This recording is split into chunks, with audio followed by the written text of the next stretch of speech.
Bonjour et bienvenue chez nous, Maître Makonga. Merci beaucoup.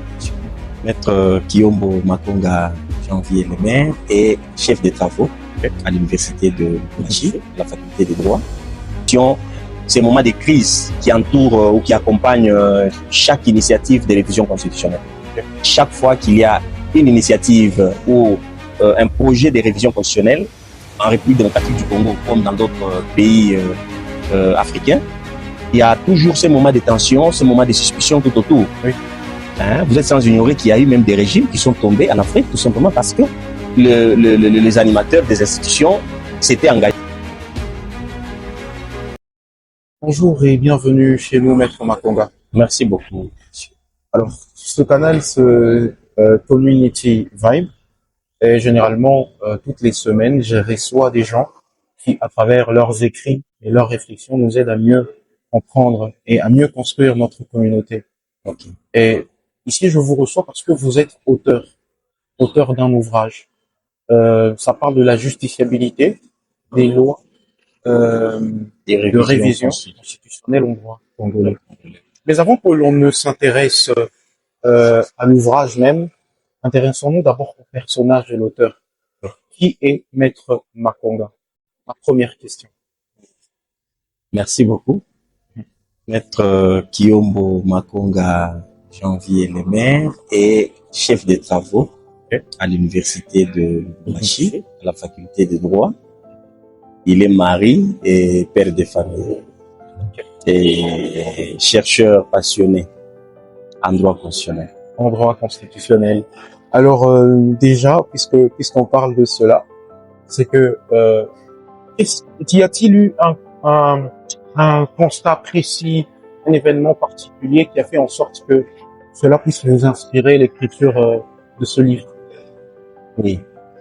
Oui, le constat particulier, c'est tous ces moments de tension et de suspicion, ces moments de crise qui entourent ou qui accompagnent chaque initiative de révision constitutionnelle. Okay. Chaque fois qu'il y a une initiative ou un projet de révision constitutionnelle en République démocratique du Congo comme dans d'autres pays africains, il y a toujours ces moments de tension, ces moments de suspicion tout autour. Oui. Vous êtes sans ignorer qu'il y a eu même des régimes qui sont tombés en Afrique, tout simplement parce que les animateurs des institutions s'étaient engagés dans le projet de réforme constitutionnelle et ça soulevait ça suscitait la colère de la population. L'exemple du Burkina Faso. Exactement. Les projets de révision de la Constitution présentés par le président Blaise Compaoré a précipité sa chute. Exactement. Et donc, la colère de la population. Alors, c'est pour dire que la révision constitutionnelle est devenue pratiquement un spectre qui incarne la page sombre de la démocratie représentative. Oui. Donc, elle représente la page sombre de la démocratie aujourd'hui. Donc, le moindre fait d'évoquer la révision constitutionnelle, directement, vous avez des réactions des réactions violentes, des tensions.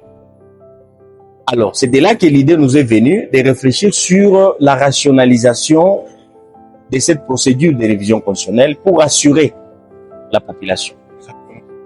Du coup, alors, l'idée de contrôle, de faire, de soumettre le loi de révision constitutionnelle au contrôle du juge, il s'agit de lois comme des initiatives, des projets, des propositions, au contrôle du juge, c'est pour participer à cette rationalisation. Parce que ce contrôle doit participer à la rationalisation, ce contrôle doit contribuer à rassurer aussi la population.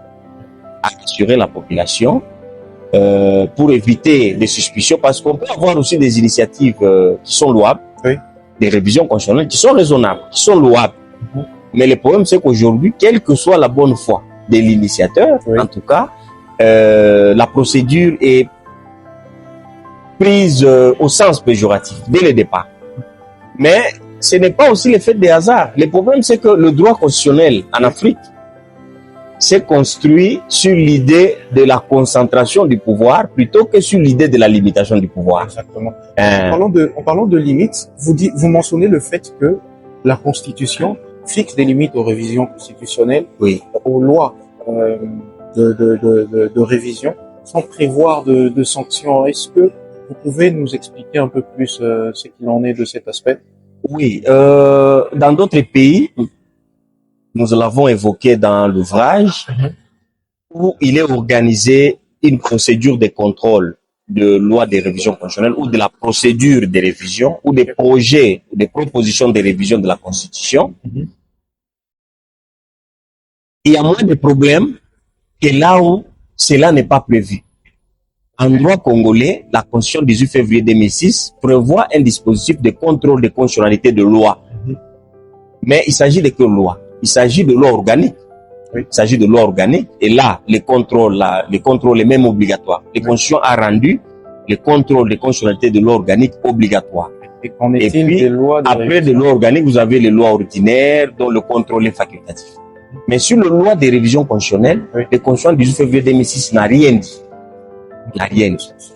Et c'est là que la doctrine apporte justement la lumière. C'est là que la doctrine s'invite pour clarifier le débat, Oui. et proposer des pistes de solutions.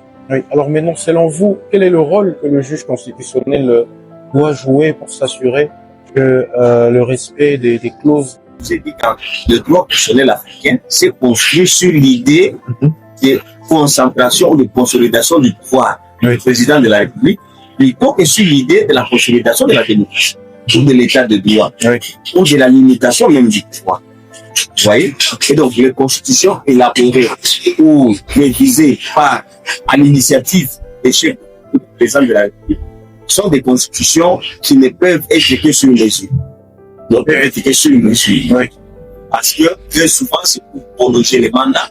Très souvent, c'est pour s'assurer qu'il contrôle le pouvoir est pérennisé, son pouvoir est personnalisé.